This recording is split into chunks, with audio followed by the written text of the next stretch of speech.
This is called The Heroine Heeds the Foreshadowing This Time. Halfway through the second date, he explains how I ooze sexuality. He explains how I should just be myself instead of quiet, and when I tell him quiet is me, he explains how he can fix it with a shot of whiskey.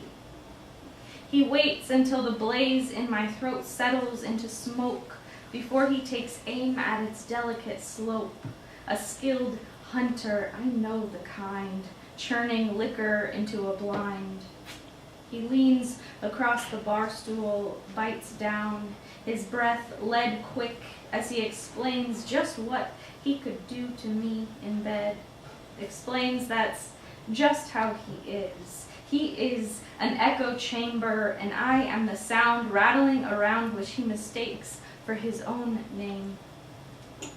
2/3 the way through the second date, he explains how he embraced his rape fantasy. Well, no, not his, not this time. This one always someone else's, and isn't he kind to oblige?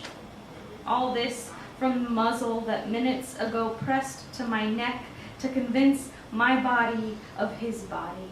Its wet ring a scorch mark, a round room burning with no exit.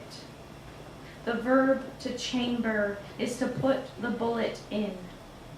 Is this why, in some other contortion, chamber serves as another word for bedroom? He explains he had to take a shot at it, as I verb every way I can away from him.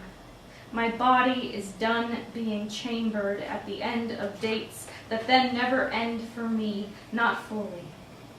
I bullet into the early night air before the third act can circle back to the rifle on the wall, before another man's hands fulfill the promise of a trigger.